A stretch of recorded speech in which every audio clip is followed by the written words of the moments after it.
All right, guys, welcome into the show for March 6th, 2025. How about that? For Verticals Podcast episode, what is it now? Episode 76. Getting ever so closer to episode 100. We're not there yet, but I have it on full authority. We will be there. Of course, for Verticals Podcast here from a somewhat colder Jacksonville, Florida. Of course, we had some weather yesterday. A lot of wind. That's calmed down considerably. Since yesterday, even this morning, was a little bit windy, but yeah, a little bit cooler now. Having on full authority that two things. One, I believe it will be warmer next week, and also, second, might be getting some more severe weather for the southeastern region. Looking at of course, someone who has been somewhat of an enthusiast of severe weather, tornadoes, stuff like that. If you notice, I've tied some of the stuff into the show.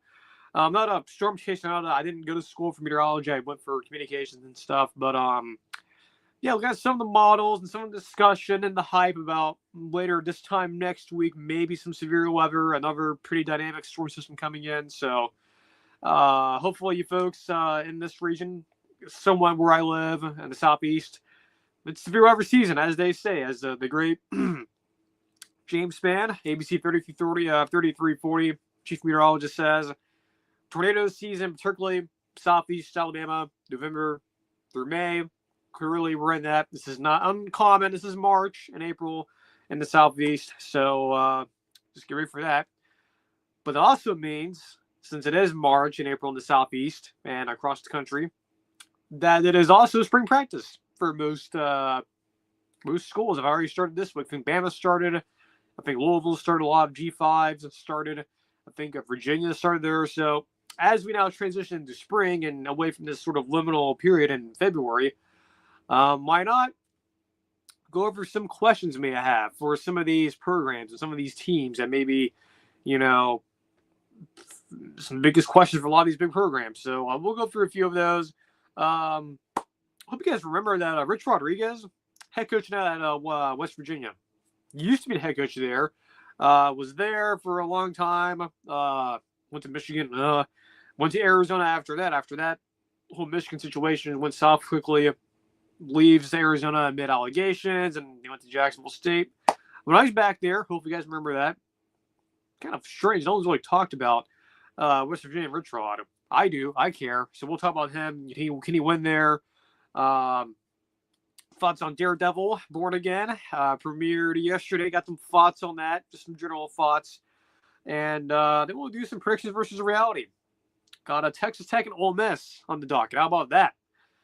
Texas Tech and then in West Virginia. Schools I would like to feature on the show a bit more. I know you guys who cringe at that, especially the NFL flyby types. That as a college football show, why not talk about West Virginia and Texas Tech? They matter, right? I care. At least I care about them. I don't know about you, but I do. So, how about that? So, I'm going to get some water real quick here to sort of get the show started. Just make sure my voice is ready to go. And we'll dive into these spring questions. For certain teams, I have put it on here, some questions to answer for them.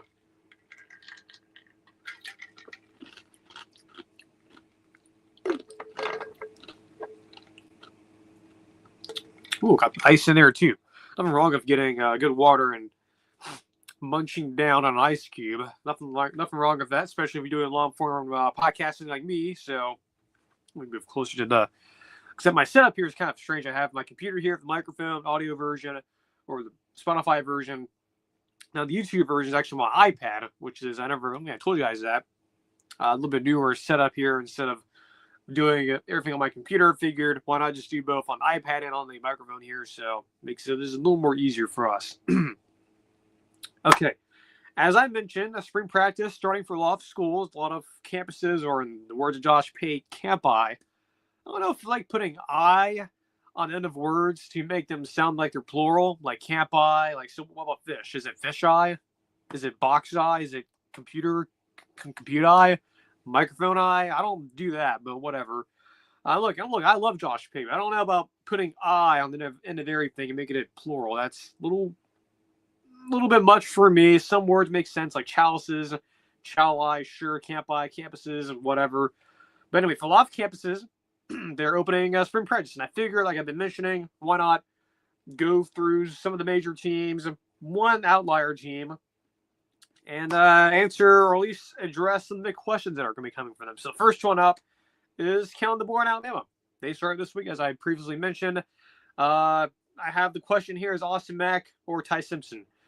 Which, if you don't know who those people are, you should know, especially if you're an Alabama fan, is your quarterback situation. Of course, Jalen Milroe, he moves on, and Ryan Grubb finally is the official offensive coordinator for Bama now. He's finally on the coaching staff, and he's actually around on campus, and he's talking to people this week. Who's going to win that job? Austin Mack, Ryan Grubb, Clemson Born, know each other. He transferred in from Washington. Heard a lot about him. I haven't seen a whole lot of him film-wise. He's been not. I don't know if he's, at least to my knowledge, played a whole lot, even in backup duties. But of course, Austin Mack familiar with him. At least the coaching staff is, and of course, with Ryan Grubb being there, so he's sort of the one they know more about. Ty Simpson is the one that I think a lot of Bama fans sort of know him a little more. He's been in the program for a little bit. He's a coach's son. His dad was the coach at UT Martin, I believe. I believe that's. I know that's. Let me go double check that. I believe he was at UT Martin. Jason Simpson. Yeah, he's still there. So yeah, he's been the long-time head coach there at UT Martin. Jason Simpson. So he's a coach's son. So that's some added context there. You would imagine to be fairly familiar with the game and stuff. So it's been a bit of a mystery why he hasn't progressed like he has. But anyway. That's the question here. Is it Ty Simpson, the more what most Bama fans are familiar with, of course, with Miller leaving, or are they going to go with the quarterback, being Austin Mack? Probably the one that the coaching staff, the guys who were there last year with the board, and of course the board himself and Ryan Grubb are going to go with him, or they're going to go with the true freshman. The true freshman route, I don't think it's going to happen. I don't think they're going that route. I just don't. I know a lot of folks and a lot of people, especially NFL types, will go, well, if he's so good, he's a 5-star quarterback, why is he starting day one?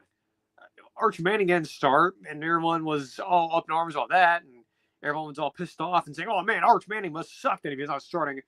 Well, it's a funny thing when you actually listen to some of these shows and some of these reporters who actually do this stuff, with more experience than me, who've been doing it longer than me, and some of these coaches who have been doing it longer than you have, or been coaching a lot longer than you've been alive for, and have actually coached a real game of college, like a real actual college football game, and have been coaching for a long time. Like, they know when true freshmen are ready when they're not ready. And it doesn't mean anything to do with their talent, doesn't mean anything to do with 5-star rating, doesn't mean they're stupid or an idiot. It's just they're not ready yet. Same with Arch Manning. If Arch Manning was ready, even with Quinn Ewers, and he would have been starting for them. He's not ready. He wasn't ready. And they already had a pretty reliable starter in Quinn Ewers. So I never understood the whole, if you're a 5-star quarterback, just start immediately right now. It's, it's like one of those weird banking commercials where it's like, it's my money, I need it now. That's not the way the real world works. You can do that in the college football video game. You can have a recruit a 5-star quarterback in the video game, and you can go, I'll start him next year. Well, that's the video game. In real life, it doesn't really happen. You have certain other things to factor into that, not to mention one of them being experience level. And the 5-star kid, his name's escaping me for some reason, I should remember, but he doesn't have the same experience as Austin Mack or Ty Simpson. He's very much so green, and he's not necessarily the best option at quarterback either. Because I think Austin Mack, based on everything I've heard from guys like Mark Hewer, who obviously has a lot of connections up there, when he's been on the next round live with Jim Genoway and them, I think going back to last year when the board was hired, Austin Mack is very, very good. Has a lot of good intangibles, a good size, a good enough arm. You get a coaching staff knows more about him than they do Ty Simpson. Ty Simpson, again, the coach's son, has been around the program a lot, going back to the Saban, latter years of the Saban era. So there's a lot of good for both, and there's some bad for both too. I mean, again, with both these guys, the big knock on them is that you haven't seen a lot of them. The coaches have. And what's really interesting too, why this is a big deal, is because people would assume after last year with the whole Jalen Milroe is like Mr. Jekyll, Mr. Hyde, right? Is it, okay, which Jalen Milroe are we getting this week? Is it the fully healthy, not injured, but fully healthy Jalen Milroe, or is it going to be the beat up, sore Jalen Milroe, which limits the offense, right? And everything last year of Bama, if it worked on offense, because of number 4. If it didn't work, because of number 4. This year, I think the staff there, and frankly, I think Ryan Grubb to a certain extent too, even though he wasn't really there last year. I mean, he was there briefly, then he moved on to the NFL. Now he's back, or now he's officially there now. I think they would like to see more consistency at the quarterback position. I think they would like to see the offense operate to where they're not necessarily bound to the struggles of one single player, whether it be Austin Mack or Ty Simpson. It's interesting, too, to hear from guys like Josh Pate. I think he did a segment on this like last month.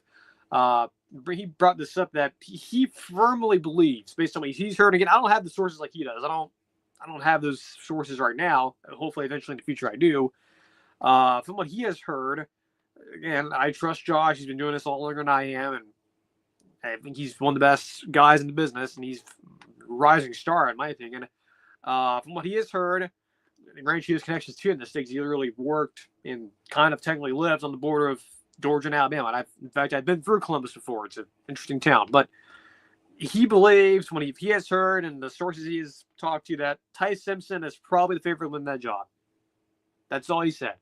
I tend to trust Josh. I tend to believe some of that, again, would have to do from what they've seen of him in practice, going back to even a lot of last year, probably a lot of during spring of last year, and some of the fall, during fall camp and practices during the week. I think, again, a lot of that stuff doesn't necessarily click as a fan, because as a fan, or hardcore or a general fan, you're not at practices. You don't get to see what the coaches see and everything behind the scenes and the stuff that's not on film and things that are said behind closed doors and not being recorded or anything. But it just makes me wonder, what have they seen of Ty Simpson from what Josh Pate is able to gather and to make him say what he said a couple weeks ago or last month that led them to believe that he's the favorite to win that job. So I guarantee, and no one's guaranteeing anything about Ty Simpson. Heck, for all you know, come, I don't know, July, well, actually not July, August, more than likely. I don't think anything will be decided in the spring. Very rare to see that happen unless you just have a definitive starter or returning starter, and it's obvious. And the other choices at quarterback aren't good enough. But it's been interesting to see come August if, what if Austin Mack wins the job? What if he looks good in spring and getting those practice reports and scrimmage stuff that Austin Mack is performing a lot better than Ty Simpson? Again, it's sort of kind of a very, how should I put this? It's a very delicate question because, again, you have three pieces already there. You have guys who are returning. You have Ryan Williams being back there, and there's some other questions too about the running back situation for Bama and how they weren't good at running the ball last year to a certain extent consistently. But again, for them, the reason why they didn't have a lot more success, like I personally thought they were going to, is because they were sort of bound to the struggles and the success of number 4 last year, Milroe. And this year, I think whoever starts at quarterback, if you're a coach, fan, better hope and pray that it doesn't happen again this year, that you're not having to, go to your knees and pray that either Mack or Simpson have a good game and they're not banged up. They're not, they don't limit everything. They're not the reason why they lose games. So, again, whether it's Austin Mack, Ty Simpson, that's the big question. I think if you're a Bama fan, that's what you're wondering. Again, based on what Josh Pate's been hearing, and I can probably understand where he's coming from that. Again, he has a lot of good sources, but from what he's been hearing, and I trust him, that it seems like Ty Simpson's probably the one that folks inside the building there and people close to the team and program would assume would be probably the favorite to be the starter. If you're to go on to, I don't know, DraftKings, FanDuel, if you're to hypothetically do like use Bama starting quarterback come next fall, I'd imagine Ty Simpson's probably up there number 1 based on some of the reports. So move on from Bama, Tuscaloosa to up north, Ohio State and Columbus, national champions from past season. I'm not going to say defending because you're not if you don't win the national championship this year, or you don't make the playoff, like the trophy's going to leave your campus? Well, no, I never understood the defending. Even in sports like the NFL and NBA, the Lombardi or the finals trophies leaving the facility, like it's going to go away, and the NBA will send out the police and they'll pick it up or whatever. I never understood the whole defending thing, but whatever. Ohio State champs last season. The question I have here is, new faces, can new faces step up? You lose your quarterback, Will Howard, have Julian Sand up there, probably been the starter there. I would reasonably assume that. Again, reasonably assume. You lose some traction at quarterback, running back. You lose some guys on defense. Just in general, and again, the one specific position, can you face step up? And sort of another tag-on question here. This is another term that Josh Pate coined years ago, and I kind of like this term from him. It's the consequences of success. Do those begin to creep in a little bit? The consequences of success thing, and look, I'm not going to steal Josh's thunder here. He's explained that ad nauseum. But if you don't know what I'm referring to from his show, and I kind of agree with him, at least on the stance of when you have a team like Ohio State, or think, let's go back like 10 years ago. 10 plus years ago. Let's say Auburn 2010, right? Gene Chizik, Cam Newton win the national championship. They suffered the consequences of success. Now, and sometimes the consequences of success don't come immediately. Sometimes it takes a little bit. Think Clemson and Dabo Swinney. It didn't happen. And like Clemson being where they have been the past couple of years didn't happen like yesterday. It didn't happen like in a snap. Like it just didn't happen that quickly. It took them a couple years. Some multiple things had to come into place. Coaches leaving, turnover on roster. Maybe the recruiting wasn't as good enough to the Clemson standard the past 5 or so years. You know, you have the no transfer portal policy, which, you know, Dabo and company finally starting to shed that a little bit. But their consequences of success, Clemson, didn't come immediately. Auburn's in 2010 afterwards, it came fast. It came as fast as, you know, me picking up my headphones here in front of me. Well, that's how fast it came. It was pretty quick. So, and that's just, again, the consequences of success, and the way Josh Pate describes it, just some of these things, when you get to the mountaintop, your mentality may change. It probably will change a little bit. Maybe some guys get complacent. Maybe some, you know, maybe you feel full of yourself. You think, oh, we won the national title last year. You know, we're big and bad Auburn. We're big and bad Clemson. We're big and bad LSU. You know, that's another one, too, about Orgeron. It's just these little things that can sort of creep into all these, any program. It could be anything. Now, like I mentioned earlier about the video game College Football 25, you don't have to suffer that in College Football 25 in the video game because that's not real life.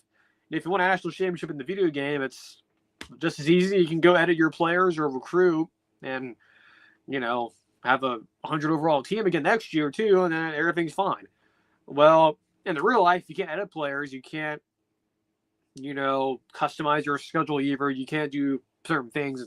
Life is not a video game, contrary to popular belief. But in the real world, there are consequences. There's things, little decisions. It may not be big things like coordinator hires or mishandling the roster or not going into the portal hard enough or relying on it too much or relying on it too less, or, you know, maybe your mentality has changed a little. Maybe instead of getting to the facility at 4:30, you're getting there at 6 o'clock in the morning. So all these little things that you were doing to get to the mountaintop, when you get there, this happens for some programs. It's very rare for no one to experience this. Bama under Saban never experienced this. That's ultra rare. Besides them, and I guess Bear Bryant in the 60s and 70s, to a certain extent, those two coaches are the only ones in college football history, at least in my opinion, never experienced this.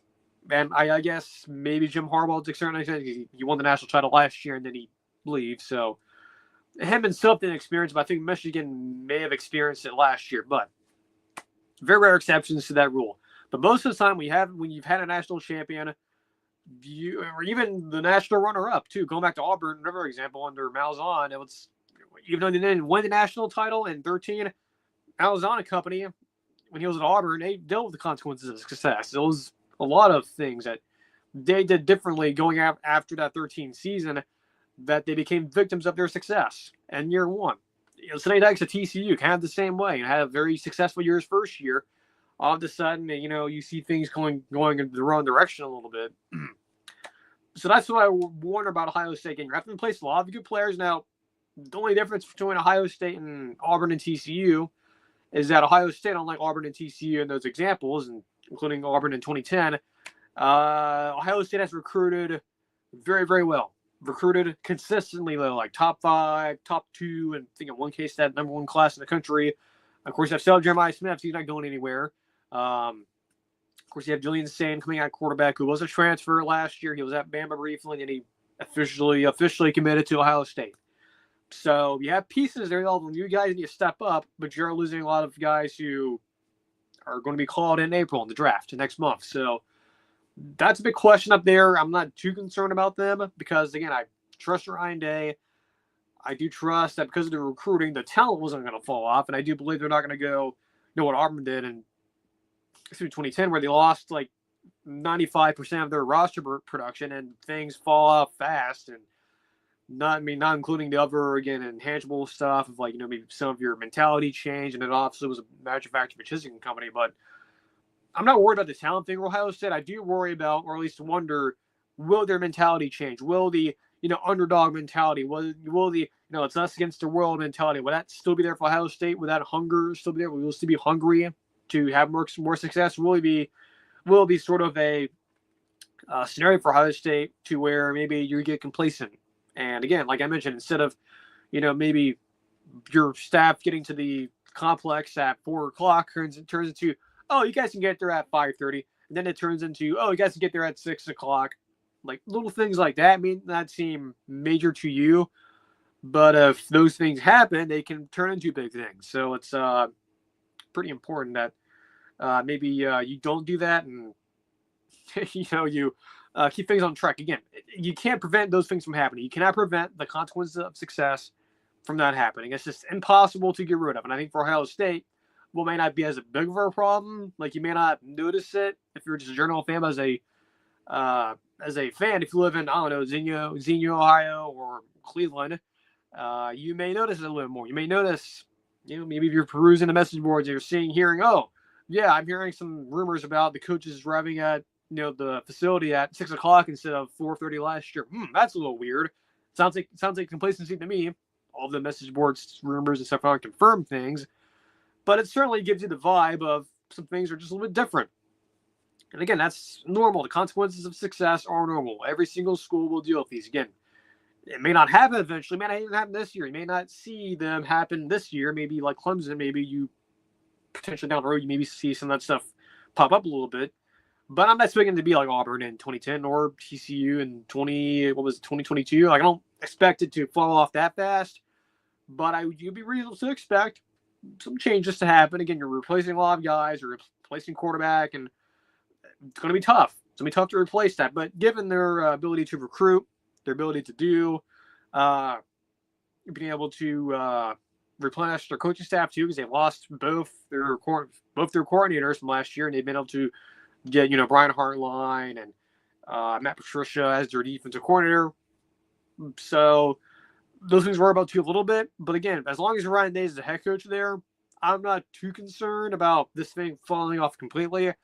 But I do wonder, will those things seep in and will they be noticeable? If you're just a Journal fan, if you're a normal fan, if you're like normal, more plugged in fan, if you're living in Cleveland or Xenia, Ohio, you may notice those things. Again, you're on the message boards, you're on Twitter and stuff like that, and you follow the Bucknuts site on 2247. Like you may notice those little things. I mean, you hear some rumors and stuff about maybe some philosophies changing a little bit. But if you're a Journal fan, you may not notice a whole lot because you just assume, oh yeah, it's Ohio State. They'll do well in recruiting. They'll do this and that. So I'm not too worried about Ohio State. Just a little thing to bring up. Speaking of Clemson here, their question for them is defensive improvement. Clemson last year, of course, they win the ACC. They get to the playoff. They lose. Make a change at defensive coordinator. They put out the previous coaching. I think they really overhauled everything. That did, and they bring in Tom Allen from Penn State. Will we see defense improve? Will we see Clemson sort of get back to those levels of Brian Brissy and some of those guys, Christian Wilkins, all of those guys from like 10, 9, 8 years ago? Personally, no, but I would like to see some improvement. Tom Allen, I have a lot of respect for him. He did, I think, good stuff in Indiana. Granted, it's not what Cincinnati has done there, Coach Sig, to a certain extent. Like, I don't recall Tom Allen making it to the playoff. Though I do humbly remember the 2019 and 2020 teams being fairly good. So it was like complete trash here. It ended horribly for him. But I've always kind of thought, I thought Tom Allen would get a job, a coordinator job pretty quickly because I think he's he has a really good relationship with the high schools in South Florida. He's traditionally pretty good getting talent there. If you also don't recall, he was also a candidate for the Auburn job in 2020 as well. So he's been highly thought of in the coaching industry, at least from what I've heard of. I just want to see some improvement defensively from Clemson. Again, their defense has not been sort of the same as it was 8 to 10 years ago. They still have some decent talent there, some guys there who could potentially step up, but interesting to see what Tom Allen can do there. It'd be interesting to hear what those practice reports are in the spring as they sort of get into the spring mode here, as to what players will step up for them. Because the offense with Garrett Riley, I have no concerns about them now. And they've really got things going. Kate Klubnik's finally kind of gone into form. But the defense, curious, cautiously optimistic, I think, for this year. Though I think the years to come, as long as Tom Allen's still there, I think they could be quite good. So, very interested to see about that. I'm also interested to see you guys subscribe. If you're new here, welcome in. I know we got a lot of new viewers who come in. I noticed looking at the feed here that we have 2 people watching this. I know one of them is me having the tab open because I'm keeping it on the live chat. I guess someone else is watching too. If you're watching, that one other person, excluding me, hopefully you're subscribed. I think you are if you're watching this, and hopefully, if you're not, then subscribe. Nothing happens. I don't force you guys to sign up for a form. I don't come to your house and knock on your door or anything. I don't send you stuff in the mail. I don't text you anything. It's completely free. Just subscribe. The button somewhere on the YouTube screen. You don't have to click the notification bell. It's not required. I don't do that personally for any of my shows I listen to because I check daily. But if you don't check daily, if you want to get notifications, go right ahead. Also, like the stream as well. Comment. The live chat's open. No one's in here right now, but just make sure you subscribe and like the streams and everything. And also subscribe to the podcast feed as well on Spotify. Usually try to get those uploaded the day of or after. I know we've had instances where we fall behind on that. But yeah, make sure you subscribe and make sure you follow us on Twitter and Spotify and everything, and just helps us out. Again, we have 4 subscribers. Numbers are, I think, for a show, and we'll get back to the main segment here, but taking a little bit of a detour here. But for how the show is going, for us we're getting close to our 1-year anniversary. 4 subscribers, we're getting close to 100 episodes. I think by the time, I think I can safely say by the time you get to the show's 1-year anniversary for starting, we would have eclipsed the 100 episode mark. So feel pretty good where we are. I also feel pretty good about Arkansas in the offense. Next team here, the question I have here for Arkansas is offense and Taylor Green.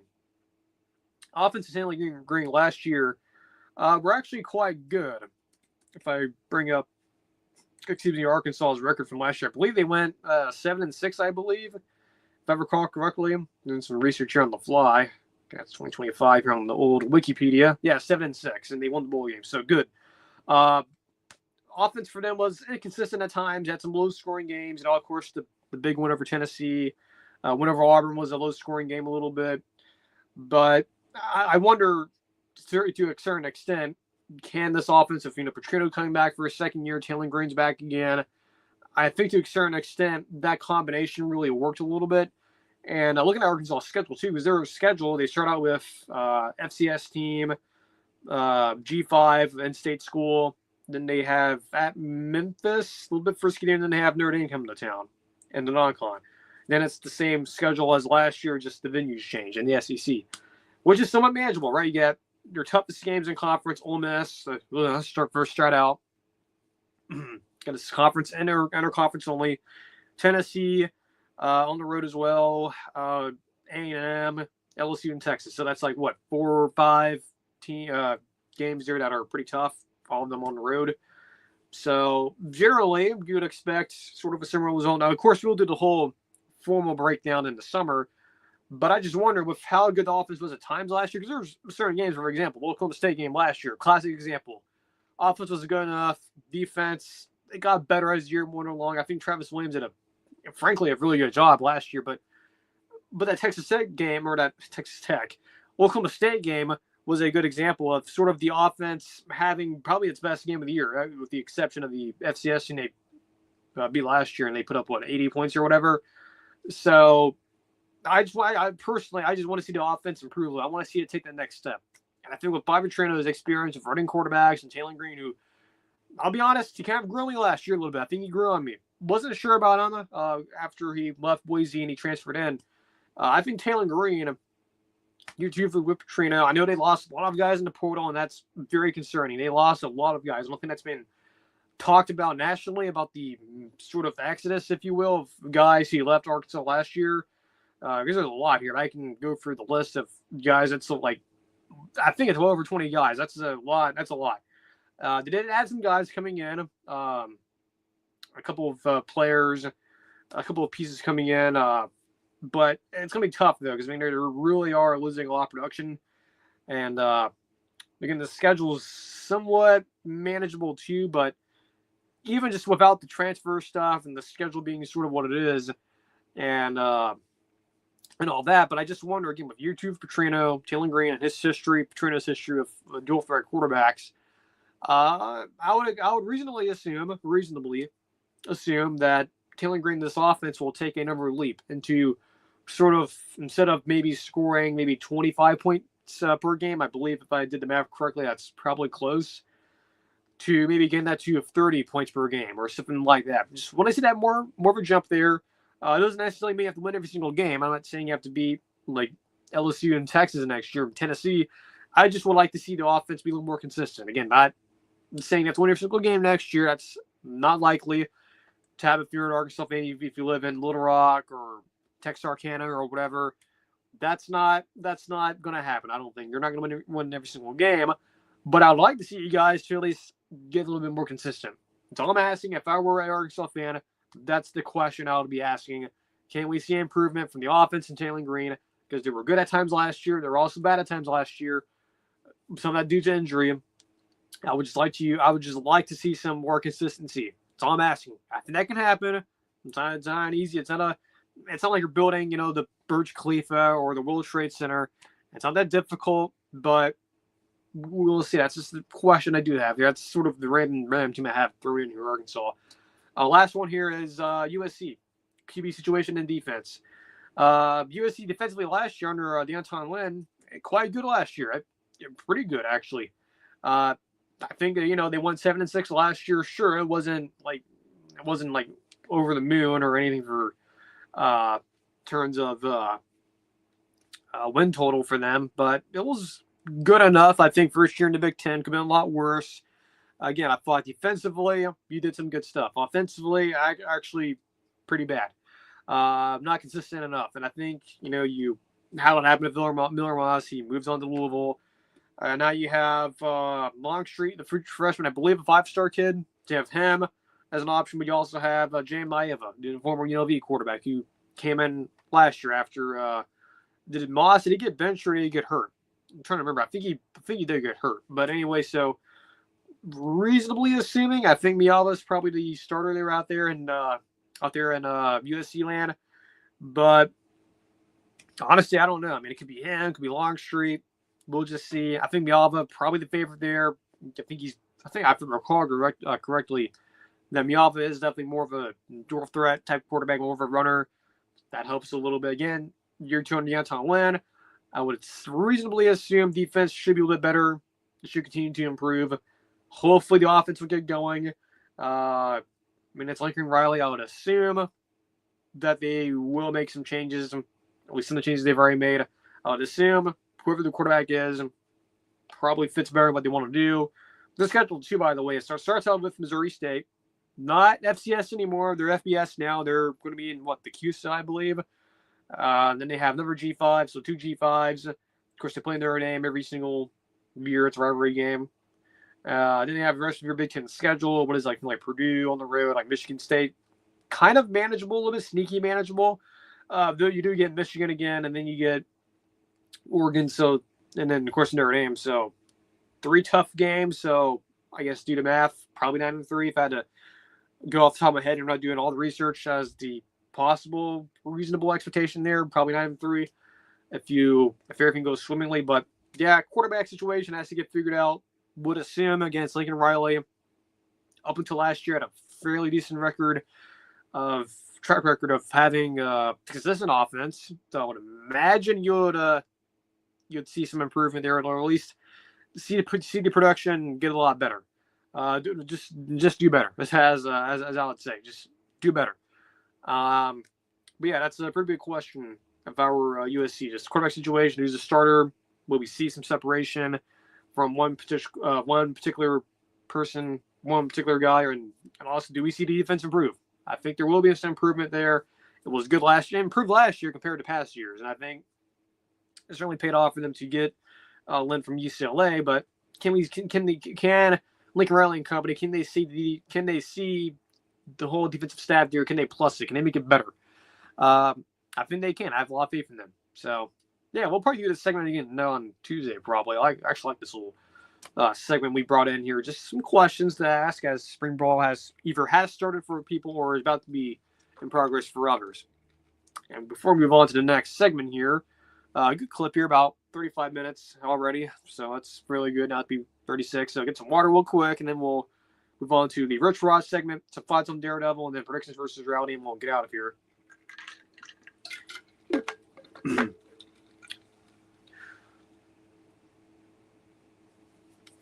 Okay, so hopefully you guys remember back in December, of course, Neil Brown at West Virginia gets fired. They hire Rich Rodriguez. Finally back at West Virginia. I think we did a whole segment on this back when he was hired in December, I believe, or it may have been January. So I know he took a break for the holidays and stuff. So we touched on it briefly, but I want to mention a little bit more because I don't think a lot of folks realize how big this is if you're a West Virginia fan. West Virginia, of course, they've been in the Big 12 for over 10 years now. They were, I think, they're in Big East for a long time, for as long as I've been alive. But I believe there was 1 year where they were in the American Conference, and then they moved over. Whatever, that's not really relevant. Just they have not been consistent, is what I'm trying to say here. They've had some good years under Dana Holgorsen when he came in. I think before that it was one of the old Rich Rod staffers that came in. I think he actually died. Very morbid. But so the coach before him passes away with Dana coming in, have some success. He ends up leaving. At least his story is what it is. Then you have Neil Brown come in. Again, same thing, get consistent. Had a good segment last year, and then last year he gets fired. I don't have a lot of joy in saying that because I think Neil Brown's not a bad coach. It's just West Virginia as a program is very hard to coach at. It's not the easiest place to win at. It's very much sort of separates by itself. It doesn't have a lot of campuses that are other campuses, not West Virginia, that are geographically close. It also doesn't help that the conference they've been in for the past 10 plus years. It's, geographically separate. There's not a lot of teams that are close by to them. I think the closest team in conference is Cincinnati, and they have to go. I mean, that's the closest game that they go to every other year. And besides that, if it's not Cincinnati, then I don't know where. Is it at UCF in Orlando? Is it, I guess, yeah, probably them or Kansas State or Iowa State even. But it's, they're geographically, it's a weird situation. They're sort of by themselves. Not a good recruiting footprint in the state of West Virginia and some of the other states nearby, because the states nearby have the other big boys, like Ohio State has, Pennsylvania and Ohio, and then they have Penn State. Then you have the Virginias, and you have Virginia Tech some years, and of course Penn State also has a decent track record there as well. So recruiting, not good. Location sucks. Just geographics in general is not good. Doesn't match up very well for West Virginia. Not to mention the whole travel situation and some of the school behind the scenes stuff and the funding and everything, and the whole financial situation with them. Just not good. So what I'm trying to say, they're sort of laying the context here. It's very hard to win there. Again, they have not had a major winning season, 10-win season, I believe off the top of my head, since 2018, I believe, with Will Greer? Yeah, 2018. I believe that's the last time they've had a 10-plus winning season. It's been a long time, I think. I believe there was a 10-win season in 16, so one of those two, 18 or 16. But it's been a while. They've not been consistent enough. And I think West Virginia, under Rich Rod, when he was there, very consistent. I mean, from 2001, when he first got there, his only losing season there. His only losing season at all. From 2002 up to 2007, like an average of 9 wins. Like, that was just, first year 9-4, 8-5, 8-4, 11-1. 11-2, and then the famous 07 team that could have made it to national championship. They just didn't lose the Pitt. You could have been playing, I guess, LSU or Missouri, I guess, some combination, one of the two, or Ohio State. But they lost, and of course he goes to Michigan, and gross. Then he goes to Arizona, pretty good, and then the whole scandal off the field issues come up, and then he goes take some years off. I think it was the OC at Ole Miss at one point. Remember that? I'm with Matt Luke in his second and only year, his last year. And then he goes to Jacksonville State, and he wins like 9 games every single year there. So he's sort of rehabilitated himself. Rich Rod has, and he's back there. So the question I brought up here, after giving a little bit of context, is can he win there? Can he win at West Virginia? Well, like I just mentioned, winning there is a little bit different. Again, you're not expected to win a national championship again, especially with the Big 12. It's not a conference I'm reasonably expecting you to like win a national title. You're like none of those programs there, at least in my opinion, at least on the surface and just generically, scream to me, "Oh, national champion." Well, no, that's not going to happen, at least in my opinion. Of course, it could be wrong, and they surprised me, but I think everyone, at least in the college football media space, agrees with me that a national champion coming from the Big 12 is like less than 1%. It's not zero, but it's like we're getting into like very micro decimal numbers. Now we're getting to like really like specific numbers here in math. But I'm not expecting that for West Virginia. That's not my expectation. For West Virginia, if I were a West Virginia fan, I've lived in, I don't know, Charleston, West Virginia, lived in Huntington or any of these small communities there. If I were a West Virginia fan, if I had reasonable expectations for Rich Rod, he's coming back. It's been 20 plus years now. It's hard to imagine it's been that long since he's been there. What are my reasonable expectations? What do I expect him to do under him? Well, before we get to the record, I think the first thing I'll think is just improve the offense, right? Because the offense, what Rich Rod did there at West Virginia was very innovative. It was the spread option stuff, sort of things that you would eventually see guys like Chip Kelly do and guys like Malzahn eventually do at Auburn and as the OC and coach. Sort of that offense got revolutionized and got started by Rich Rod. He was sort of one of the godfathers of that. And, of course, Dan Mullen was a part of that. Him and Urban Meyer sort of did that as well. But I think Rich Rod gets forgotten as being sort of those, early to mid 2000s offensive guru. When I think of guys who were so innovative on the offensive side of the football in the early to mid 2000s, or I guess late 2000s, was Rich Rodriguez, Chip Kelly, Mike Leach, and I guess Malzahn. Probably the four guys there who I would label, and I guess Urban Meyer too, and Dan Mullen. So that'd be 5 or 6 guys, head coaches, to a certain extent, coordinators and head coaches, that I firmly believe really reshaped the offensive landscape of college football. Like a lot of these guys, especially I think the top 3 for me, of course, Rich Rod, Chip Kelly, I guess probably Dan Mullen to a certain extent. Well, I actually scratched that. Mike Leach changed everything about offense. They changed everything, and they sort of laid the foundation for the offenses you see now, not only in college football, but also in the NFL. Like just guys who really innovated everything and changed everything. I think Rich Rod is definitely up there again, the spread option stuff, and just emphasizing running quarterback and something that I've really liked. I've watching his stuff at West Virginia and then other coaches and their own versions of it. I really fell in love with it, the running quarterback element of offenses. And I think with Rich Rod and how stale the offense has been up there since the later years of the Dana Holgorsen era, that you'd like to see some offensive consistency. And I think with Rich Rod being there, now it's not guaranteed he'll get it in year 1, but by year 2, I think you could see some stuff happening there. Not to mention, of course, his connections with the state of Florida, South Florida in particular, when he was the coach there before, first time around, decent enough recruiting apparatus there. Not necessarily getting top 10 recruiting classes, but maybe getting some guys who, weren't being considered, number 1 on, Florida State's board or Miami's board or Florida's board or Bama's board or Auburn's board or Georgia, so on and so forth. Maybe some of those guys who are just being overlooked or just getting passed on by some of these other big boys.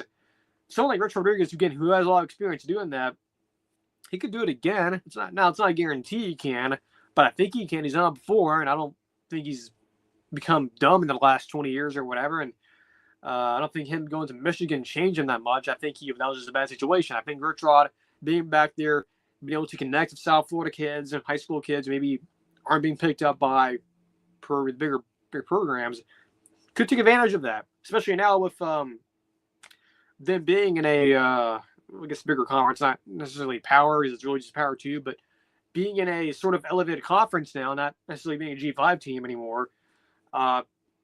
Since the last time he's coached there, they have better resources. They have bigger avenues, if you will. There's a broader sense of being able to put yourself out there now, market yourself. And of course, NIL is a bigger factor now. And of course, you have people like Pat McAfee having a show. Former player can donate some money, get the NIL traction there going. That's not a big secret either. That's pretty well publicized, or at least knowledge by the college football news industry, that it's expected that Pat McAfee will probably be putting in some money there, or at least donating a little bit more now, since his former coach is there. So that's a factor. I think another one too is just the, I don't know, I guess it's a little bit more than nostalgia thing, I think, because again, he was there before, he had success there. I think as a West Virginia fan, if I were a West Virginia fan, I've been cheering for the team for a long time, and I was able to witness a lot of Rich Rod's success there. Just think that from a nostalgia lens. I just hope that we could get back to that. Get to 11-win season or a 10-win season. Again, it's not guaranteed, and nor do I expect West Virginia or any team, frankly, to win the national championship. But I would be interested to see, if not this year, probably not this year, but maybe in years to come, could West Virginia under Rich Rod be sort of what Kenny Dillingham has at Arizona State, or doing what Matt Campbell has been doing at Iowa State, or maybe doing what Chris Kleiman has done. Chris Kleiman has done at Kansas State, or maybe doing what I'm blanking on his name, I guess, all of a sudden. Mike Gundy at Oklahoma State. I forgot. Mike Gundy at Oklahoma State, for the longest time, was the model of consistency in the Big 12 outside of Oklahoma up until last year. Why not try to aim to be like that maybe in a couple years? Not guaranteeing anything. No hires guaranteeing anything.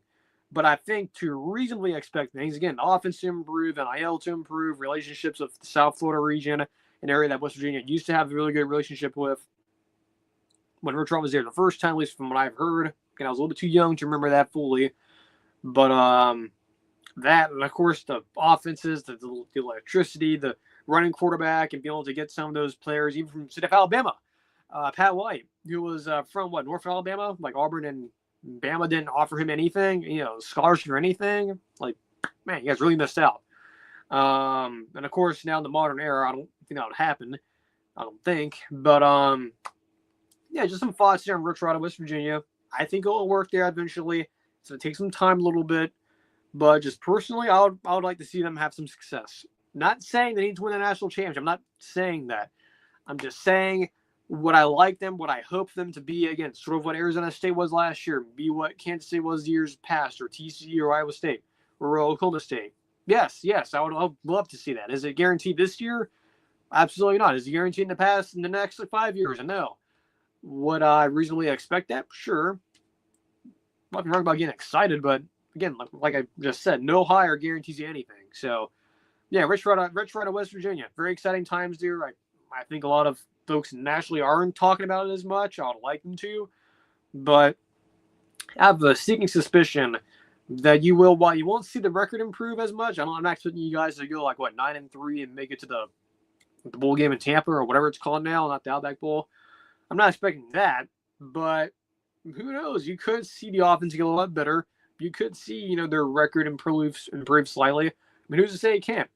Not guarantee, but who's to say it can't?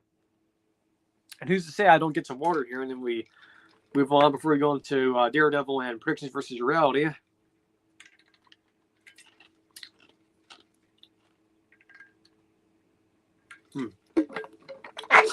I always say this.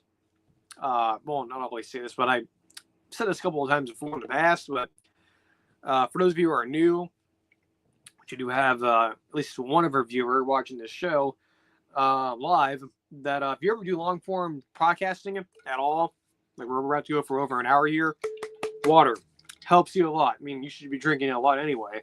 Otherwise, other bad things, or not necessarily like bad things, but some things could happen. But drinking water, especially a lot during when you're filming stuff, not only just for 4-2, really helps. It parches the mouth a little bit. It doesn't get it to a point where you're coughing and stuff. Like that's happened to me before too, and I made sure to not let that happen. And God forbid ending the show early because my voice goes out. So Daredevil Born Again premiered yesterday. No, not yesterday. Tuesday. I don't know why I got confused there. Premiered on Tuesday. I watched both episodes and they're good. It's a good start. Now, did it reinvent the wheel or anything? Did it make my jaw drop or anything? Did it all of a sudden become my favorite show ever? No. Is it a good start? Yeah, I think it's a good start. It's pretty violent, like everyone described it. A lot of, I guess, we'll get in. I don't think it's really worth saying spoilers or anything, because it's been rumored for a while. The show's starting off with Foggy Nelson being killed off immediately. Trying to tell you guys, I was in the leaks pretty early on, and it was in the old version of the show, and it looks like it stayed behind a little bit, and ballsy move to do that. I think the first episode, I can agree a lot, though, because the first episode, the best out of the two. Not saying that the second episode was crappy or anything. It's definitely a bit slower, more of an iron out stuff, but I thought the performances from the original cast members, of course, Charlie Cox and Vincent D'Onofrio, very, very good. I will say, too, the new characters, and now I've seen some mixed opinions on the new characters. Some folks either don't mind them or hate them. I'm kind of in the don't mind them. We'll see what happens, but I've not seen all 7 of her episodes, right? So I've not seen all 9 of them. We'll see, but just in general, nothing really happens majorly in the show besides Foggy being killed in the first episode, at least to my memory here, because it's been a couple days since I've seen them. But I mean, it's it's a good start, but again, I'll have a full opinion of it just because the other episodes haven't came out yet. So I mean, it's a good start. Definitely the tone's still there, and look, is it the same as the Netflix show, the original? Well, at least technically the first couple of seasons, because it sort of is a continuation of the original show. No, doesn't have to be, but as a Disney Plus show, yes, have all of them sort of done similar. Starts out really well and then falls apart towards the end. Just have knowledge of that, but again, for keeping it in line with the first few episodes of a Disney Plus show, particularly a Marvel, starting out pretty good. Yeah, fits the bill. I think it's probably one of the best opening 2 episodes that we've gotten of any of the Disney Plus shows. Then we'll say the 2 WandaVision episodes. I believe it was 2. Yeah, it was 2. We're quite good, pretty good. But this one was good as well. And that's not, of course, it's not Secret Invasion or whatever. I mean, that's, ugh. But it's a good start. I'm interested to see where this goes. Again, I don't think anything major is going to happen, which is a bigger issue that, by the way, someone like Josh over at Identity Nerds had brought up yesterday on his show. And I was it yesterday or the day before? He sort of brought this whole issue about how the show doesn't feel like it's going to have any major impact, and maybe, some of it maybe has impacted like the hype for it or whatever, but trying to think what I was about to say. Yeah. So that one I don't know about. I mean, it's interesting he brought that up. We'll see if that ends up being true. That the fact that the show is very much so isolated in a sense that it doesn't seem like it's gonna have a major impact on the MCU. Of course, the next film is gonna be Thunderbolt, so I mean, we'll see on that. But again, it's a good start. Thought the performances were good. We'll see how this continues going on. Of course, there'll be weekly episodes going forward. I believe there's 1 week or maybe 2 episodes, so there's that. Speaking of Disney Plus, we haven't talked about Andor yet. Star Wars related here, but probably talk about it next week on Tuesday, the Tuesday show. There's been a lot of discussion about that. They released their trailer when we were last week. We were on our little, I guess, mini vacation there. So we'll touch on Andor next week and sort of the state of Star Wars, of course. Celebrations coming up in April, end of April, early May. So about that. We'll see if I'll touch on that too next week a little bit as well, because we have not talked a lot about Star Wars lately, because it's really not been a lot to talk about. But outside of the whole Kathleen Kennedy news stuff, but yeah, thoughts on Daredevil there. Again, good start. We'll see how the show goes, but good start. Good start. I kind of like what the show's starting out with. We'll just see what the rest of the season looks like. Okay, so predictions versus reality. We'll wrap up the show here. So if you're new here, predictions versus reality. It's us. Going back to last summer, looking at our predictions, I have everything saved on my computer here on our Word doc of us. Every single team we previewed last year did our best case, worst case, most reasonable. We compare that to the final record, and we see how we sort of did in terms of accuracy, and if we had the right rate on any of these two teams. Yesterday we did Auburn and Clemson. Today we're doing Texas Tech and Ole Miss. So there's that. Texas Tech last year, our best case scenario for them, Joey McGuire and company, 8-4 based on their schedule. I thought their schedule was pretty manageable. Felt like they could maybe make some noise, but 8-4 is pretty reasonable. Worst case, not bad, 6-6. Again, I thought their schedule again. Being at the Big 12, yes, it is a sort of glorified G5 conference. It's still fun. I'm not hating on it. I'm not trying to sound like a negative Nelson here. But 6-6, worst case scenario is not bad. That's pretty good. I thought the reasonable was their best case scenario, 8-4. As it turns out, they finished 8-5, losing to Arkansas in the bowl game, but they finished 8-4. So in terms of the regular season record, right on the money. Like, hitting the dart right in the middle of the board. Perfect. Absolutely perfect. Some of the losses, Washington State, Baylor, give them 59 points, not good. TCU, they're a decent team.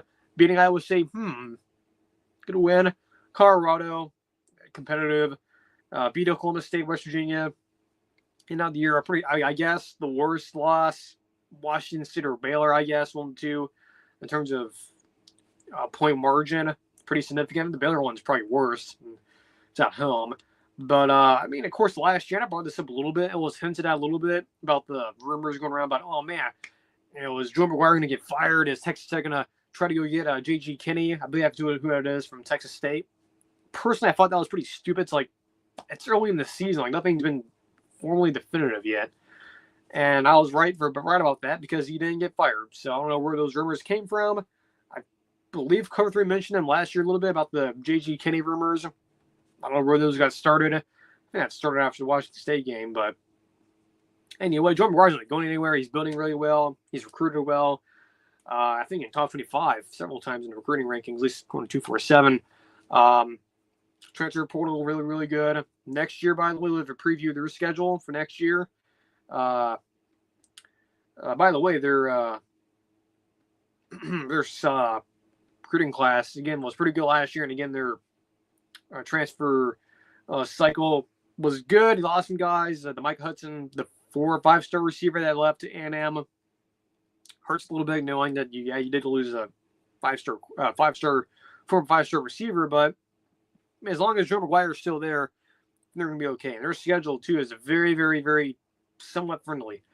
For the most part, you have an FCS team, G5, Oregon State, at Utah, at Houston, you have Kansas, Arizona.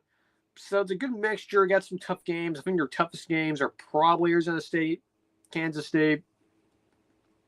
At Utah, so there's 3. I think West Virginia in terms of travel, difficult a little bit because of that. But it's not a hard schedule, nor is it like a untenable schedule. I think it's probably a reasonable draw, if you will. I think it's good that you somewhat avoid like TCU, something like that. You get UCF with Scott Frost at home. You get BYU at home. You don't have to go to Colorado. You don't have to. But I guess I will say going to Utah and West Virginia travel-wise sucks. But it's an okay schedule against the Big 12. There's no like real team I would want to like specifically avoid. But I guess avoiding TCU in conjunction with the other schools I just mentioned, Utah, Arizona State, Kansas State, it's okay. It's okay. We'll see what Mr. McGuire and company can do there. Again, I think next year, if things can go right, they can, improve some stuff a little bit, building off of last year. Because, go at the last year, I think Josh P brought this up. They were in the mix for the conference title game for a little bit. I think some folks forget that a little bit. Up until October 19th, before they got destroyed by Baylor, they were in the mix in the conference because they hadn't lost in the conference yet. They beat Arizona State, who won the whole thing, beat Cincinnati and Arizona. Like, they were in the mix there. And probably, and I agree with Josh here, probably a good thing they didn't make the conference championship games. I think that would have given them, like, a false positive because I think it's good enough to at least build. And, again, having that sort of underdog mentality. Everyone's against us. It's us against the world.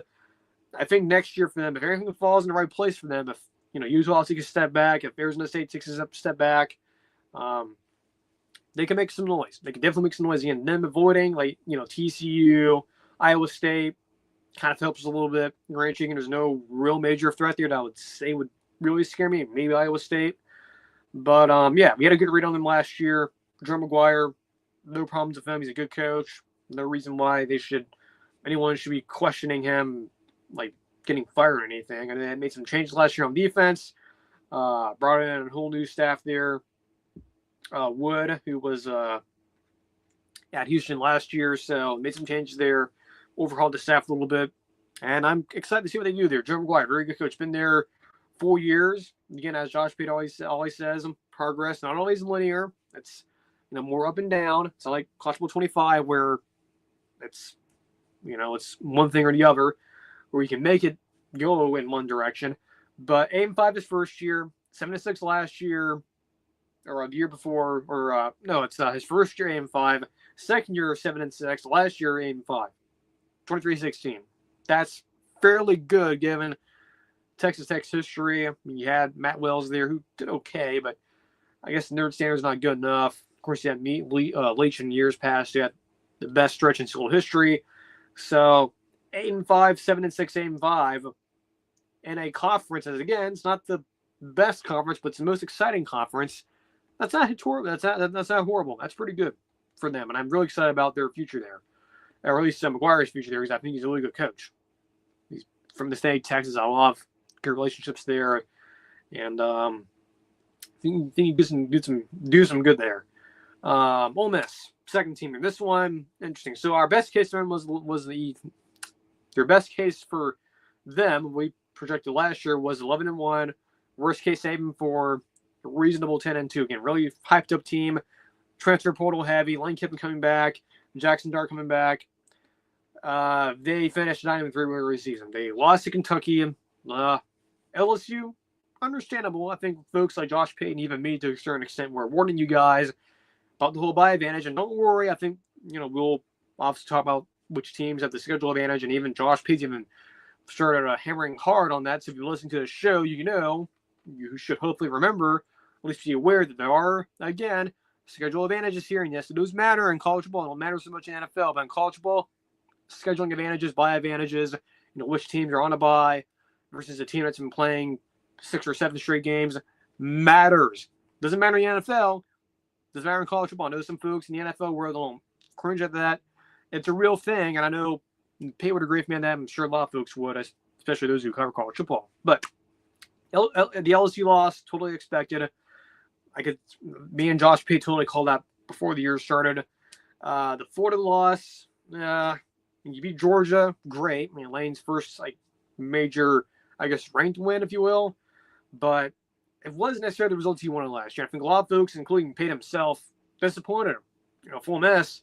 If they didn't lose to Florida, they went on a 6-game winning streak there. They probably would have easily been in the playoff and could have done some damage here, because I think they were a really good team last year. And it sucks. They lost all those guys that they had in the portal last year, and now they're all gone.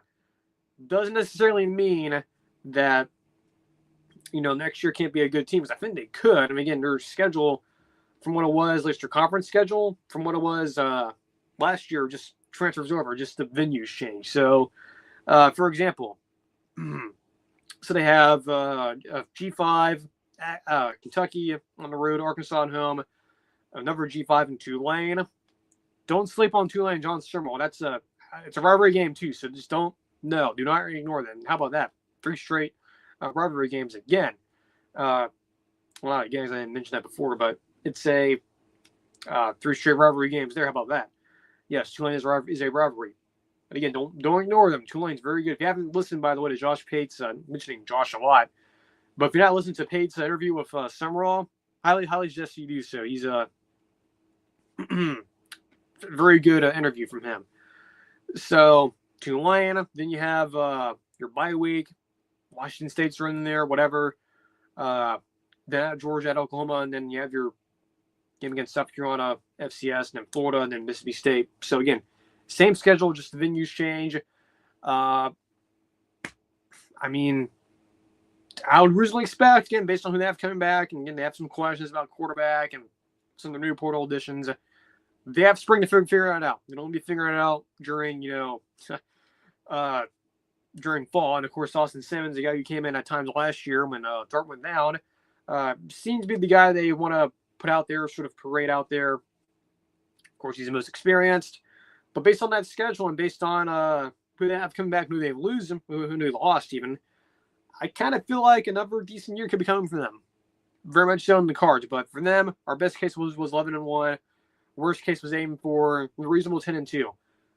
I guess the worst case scenario is the last reasonable hit, but is more or less, I guess, neither one of those hit. But I think we had the right read on them, clearly, because they, I think guys like Josh Pate agree. I mean, if you look at the power rating from a power rating standpoint, they women favored over a lot of teams on a list from 1 through 25. But we had a decent read on them, so sell that to say, for at least this segment, or this edition of the Predictions versus Reality, both of these teams we chose here on when we projected them last year, had a good read on them. So how about that? 2 for 2. All right, we're going to get out of here. Again, be sure to subscribe, like the streams, follow us on Twitter, all that stuff, the boilerplate stuff. Back on Tuesday, we're back on the twice-a-week schedule. May eventually bring back the three shows a week. We'll see. But we're back to weekly shows again after our little break last week. So until Tuesday, take care. Have a great rest of your week. Enjoy your weekend. And we will see you guys on Tuesday.